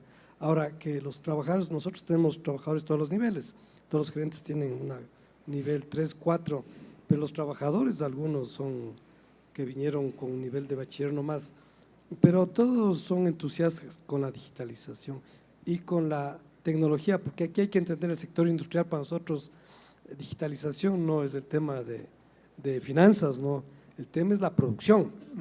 Y en nuestro caso a veces consiste en traer una máquina que antes usaba 10 obreros y ahora usa un obrero, porque son máquinas computarizadas. Y al principio los trabajadores tenían miedo de ese asunto. Entonces teníamos una máquina que necesitaba 6 obreros y va a venir una máquina que va a usar un obrero. Pero ya se dieron cuenta que esa máquina lo que hace es que ahora tengamos 6 máquinas y cada obrero con una máquina con un trabajo más fácil, digamos, y más confortable. ¿Y ahora con la IA? ¿Qué está pasando? Bueno, con la IA es una gran inquietud. Nosotros comenzamos a ver eso desde lejos. Lo primero que hicimos es que todas las personas de la empresa, nivel 1, nivel 2, hasta nivel 3, sigamos un curso de IA para desburrarnos de qué mismo es el IA, porque creemos que el IA es hacer un buen prompt, que ahora es el término. Ese es el término. Sí, y ya, no, para mí no es ese asunto. Volvemos otra vez a la empresa de uno. En nuestro caso, por ejemplo, el manejo de inventarios en el acero es lo más crucial que existe. Entonces, la IA que la tenemos es para ir viendo cómo son las ventas de nuestros clientes, ir viendo todas las cosas, la evolución, tratar de pronosticar mejor las ventas, pero hace la IA. Pero nosotros tenemos que hacer nuestro trabajo, porque tal vez no les va a gustar lo que yo les diga, pero ya tenemos una buena IA, ya sabemos cómo están las ventas, pero ¿qué es lo que pasa en el mundo? Que anteayer el señor de Irán dijo, ya no bombardeo, culpa del señor de Irán, y esto porque el señor Trump anteayer dijo otra cosa, y ya descubriendo bien, la señora Melanie se ha peleado con Trump, y por eso estamos el lío que estamos. Eso no hace la IA, entonces ahí viene el ser humano y dice, yo le pongo mi colaboración al tema.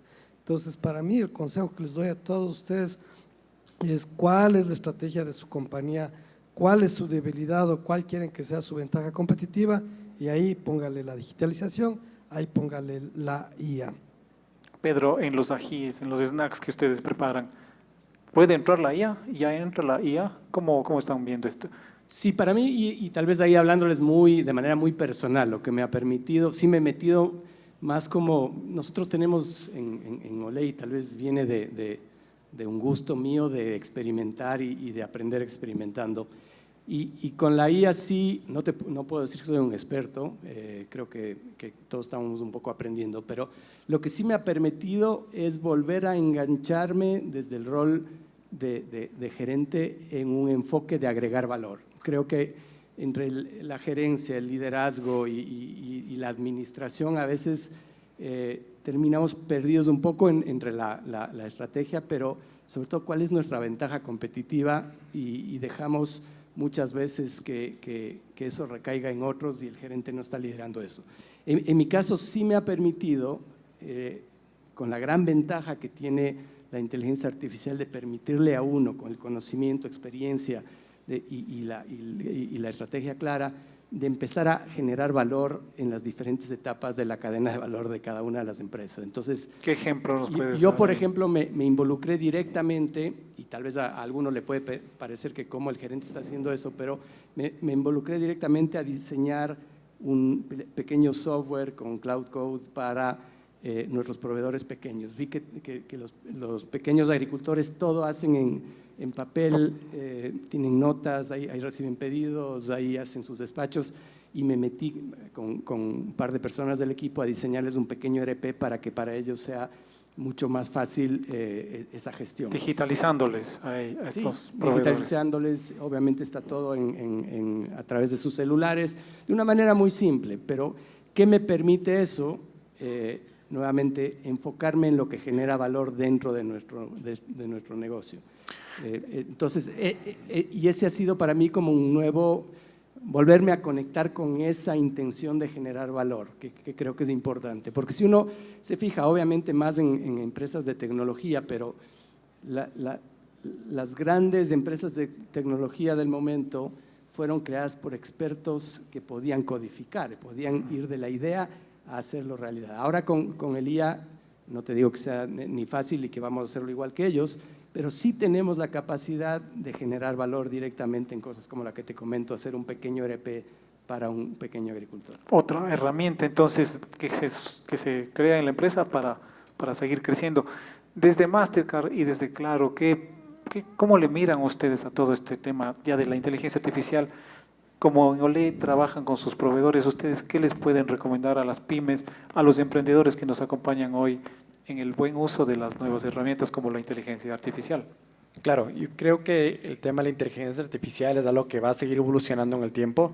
Hoy la tecnología es ese gran habilitador del crecimiento de las pymes, pero una herramienta por sí sola es muy difícil que funcione para hacer que una empresa realmente pueda crecer. Entonces aquí mi mensaje es, lo importante es la educación, que igual lo decían en los anteriores foros.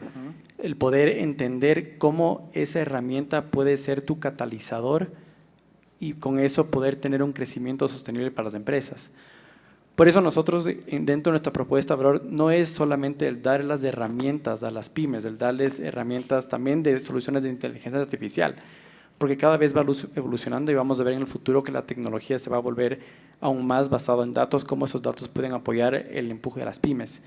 Pero también es el tener dentro de la propuesta de valor plataformas no solo de educación financiera, sino cómo pueden dar ese primer paso a las pymes. Como bien mencionaba Henry, muchas veces ahí la digitalización no es comprar 1000 herramientas o tener 1000 herramientas, es saber cómo utilizarlas. Y eso es lo que nosotros queremos transmitir a las pymes, el que tengan las necesidades, las capacidades necesarias para poder apalancar estas herramientas y que estas herramientas se conviertan en ese rediseño de la pyme de cómo va a competir y cómo va a crecer en el mercado. Lo que ha pasado a lo largo de la historia, ¿no? La revolución industrial, la llegada de Internet, las redes sociales y ahora y a Rafael, ¿qué les aconsejas a las pymes y a los emprendedores? Sí, yo comparto el último comentario. En realidad es una palanca adicional. Y yo creo que el contar con, digamos, con un socio estratégico que me permita desarrollar todo lo del mercado, voy a poner, Claro está presente en todo el mundo, en 23 países. Y hay muchas cosas que ya se desarrollaron en otros países, que Claro ya lo tiene. Y vemos una visión de una pyme acá, que quizá evitamos la prueba-error, pero diseñamos algo apalancado ya, una experiencia como un traje perfecto a la medida para lo que necesita. Entonces yo sí creo que definitivamente el contar con el tema de la legislación definitivamente va porque va, pero la IA es una herramienta adicional que va a potenciar, pero no es sola. Y tiene que ir apalancado con todas las herramientas digitales que en este caso Claro las tiene. Hablemos ahora del crecimiento, este viaje que recorren las empresas, el emprendedor o su pequeño equipo, el convertirse en una micro, luego en una pyme y luego a una gran empresa, una giant, como dice el nombre del evento. Henry, yo recuerdo que usted en una entrevista hace algún tiempo nos dijo: peleé contra gigantes para ser un gigante. ¿Cómo fue ese crecimiento? ¿Cuáles fueron los dolores? ¿Y cómo fue desarrollando lo que ahora es Kubiek y otros de sus negocios? Bueno, yo tuve un papá chofer que me enseñó a trabajar bastante, creo yo, y una mamá que tenía una tienda que me enseñó a tratar a los clientes, y creo que de ahí nació todo. Y cuando empecé mi empresa, creo que tenía algún problema mental porque es de locos haber empezado una empresa para competir con Novacero, con IPA, con Adelca, que eran unos monstruos como son ahora, partiendo con $20,000, que así fue lo que partimos la empresa. Entonces, pero yo creo que el primer tema que un emprendedor tiene que tener es no tenerle cariño al dinero, sí. No tener cariño al dinero, porque si ustedes te tienen cariño al dinero, no se metan de emprendedores, porque el emprendedor es lo que está metiendo el dinero a un riesgo, ¿no? Y entonces, porque si le tienen cariño al dinero, aquí hay unos lindos banqueros que acabo de hacer una inversión en Fideval para la vejez ahorita. Y entonces yo creo que la primera condición es que hay que tener mucho, arriesgar todo cuando eres un pequeño emprendedor. Pero sobre todo yo creo que ya hablando más en serio, es en enfoque al cliente, punto, no hay más. Dos cosas, dos consejos: enfoque al cliente, cualquier cosa que hagan, enfoque al cliente. Y el otro, cuidado con el flujo de caja. Y nada más, yo creo que si uno se enfoca en el cliente y cuida el flujo de caja, las empresas crecen y crecen y crecen bastante. ¿Cuándo fue el momento que se dio cuenta que Kubiek se había convertido ya en una gran empresa? Más allá de los números. ¿Cuándo fue una gran empresa? Cuando ya no me sabía el nombre de todos mis colaboradores, creo yo. Ya me di cuenta y dije, Jesús. ¿Ahora son? Ahora somos 700 en una de las empresas. ¿Y cuánto tiempo tuvo que pasar para 30 años. Sí. 30 años. Es un asunto de procesos, de paciencia. Sí, es un asunto de tener yo reitero, un enfoque en el cliente y estar viendo el flujo de caja. Cliente viendo el flujo de caja y buscar ventajas competitivas contra cualquier empresa, porque realmente si ustedes ven las empresas con las que compito o son multinacionales, son empresas que nos llevan 30, 40 años muy grandes. Cuando yo empecé como asistente del ingeniero de planta en lo que ahora es Novacero y salí de gerente general me despidieron de gerencia general de Novacero porque quise hacer el management buyout, era muy joven yo para eso, cometí un error al hacer esa propuesta, de ahí empecé mi empresa y ahora ahí nos damos, ¿no? Ahí nos damos con esas empresas, pero ya yo creo que obviamente esto se hace de una sola manera, lo único que funciona es con buena gente y puntos, ¿sí? Buena gente, bien contratada, bien capacitada, bien querida, bien motivada. Gracias, Henry. Pedro, la misma pregunta. ¿Cuándo se dieron cuenta en Industrias Olé, en Productos Olé, que ya no eran, bueno, son una pyme, pero cuando dijeron, bueno, esto está bueno, esto está creciendo, esto está funcionando? ¿Qué pasó? ¿Cuándo fue eso? Yo creo que en lo personal lo sentí cuando ya la dependencia, cuando tenía un equipo que sostenga el negocio y que mi involucramiento obviamente es importante, pero donde puedo sentirme cómodo en saber que hay un equipo más allá de solo yo. Y eso no es tan fácil, y especialmente al pasar de empresa pequeña a mediana es una transición muy evolutiva. No te puedo decir, hay un momento que ya sentí, pero sí hoy siento una diferencia tanto en la responsabilidad y como en la dependencia del negocio sobre mis hombros, muchísimo más ligera que lo que era hace 10 años, donde, como alguien dijo hace un momento, había que hacer de todo, entrega, de todo, y ahora sí puedo darme el lujo de tener un equipo de primera que cubre muchísimas de las responsabilidades. Y para mí, yo diría que una de las claves importantísimas en esa escalada, en poder escalar los negocios, es justamente o está justamente en la capacidad de poder construir un equipo, porque eso definitivamente le hace al negocio no solo más sostenible, pero también que escale más rápido, y obviamente hay que cuidar el flujo de caja. ¿Sí? Varias lecciones, entonces: flujo de caja, un buen equipo, servicio al cliente, aprovechar las herramientas, toda la tecnología. Y para cerrar brevemente, por favor, Rafael y todos los panelistas, ¿Por qué es importante la pyme, el sector de las pymes aquí en el país? Yo creo que definitivamente ahí está el futuro del Ecuador, está el crecimiento per cápita y definitivamente que si es que nosotros como empresa privada tenemos un foco pymes, como Claro sí lo tiene, un equipo totalmente integrado con productos específicos para pymes y apoyamos al crecimiento de ellos, el Ecuador va a crecer. Por eso es muy importante las pymes para el Ecuador y para nosotros. Henry. Yo creo que mi buen amigo Francisco y Carlos se equivocaron al decir qué porcentaje de la gente se dedica a las pymes, porque el empleo, hubo una cifra del 70%, otra del 70%, otra del 80% del empleo formal. Pero mi empresa ya no es pyme, aunque seguía afiliado a la Cámara por cariño hasta cuando era grandote, ya no es pyme. Pero ¿quiénes son mis proveedores? Los que hacen guantes, los que hacen comida, los que hacen seguridad. ¿Quiénes son mis clientes? Los ferreteros, los cerrajeros, los gipseros. Es decir, de la empresa grande, pymes acá y pymes acá. Si no hay pymes acá ni acá, yo no existiría. Entonces, y también ahí el gobierno se comete errores cuando dice, esto le voy a clavar a la empresa grande este impuesto. No nos está clavando a nosotros, está clavándole al proveedor pyme y al consumidor pyme, porque la realidad es, las grandes empresas, ustedes también, todos abastecemos a pymes y somos abastecidos por pymes. Hay un error garrafal en este gobierno. Y para terminar, una anécdota última, que es lindo nuestros gobiernos, el alcalde acaba de subir el tiempo de no circulación por la ruta Vive, la Simón Bolívar, en el día. Y el presidente acaba de decretar toque de queda en la noche en Quito. Entonces estamos fregados, compadres, ya no va a haber ni qué comer en estos días. ¿Sí? Pedro, ¿por qué son importantes las pymes?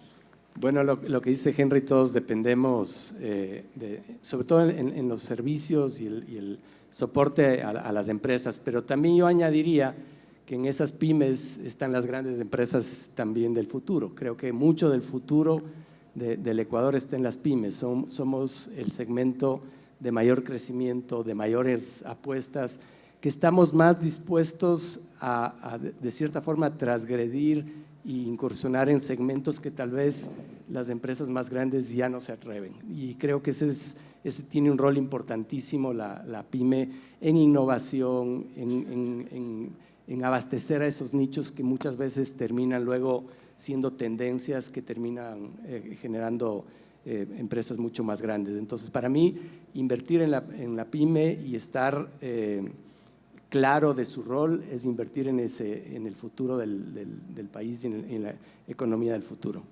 Gracias, Pedro. Esteban, para cerrar tu criterio, ¿por qué son importantes las pequeñas y medianas empresas? Las pymes en el país, como mencionado en el resto de paneles, son el motor de la economía, son el motor de la sociedad como tal, pero como bien han mencionado mis colegas, las pymes son el futuro y las pymes tienen esa flexibilidad que van a sorprender en un futuro.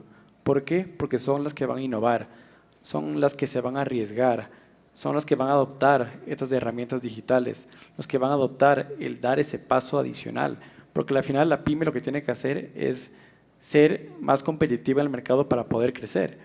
Entonces, el apoyar a las pymes no es solo apoyar a la economía del país, sino que también es apoyar al crecimiento del país de forma integral, es darle ese paso adicional a que el país realmente sea un país que apoye a las pymes y que las pymes puedan apoyar al país mutuamente.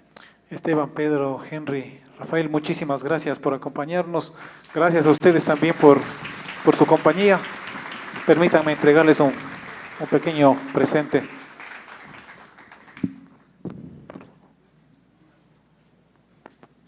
Y la fotografía oficial. Por favor, Esteban.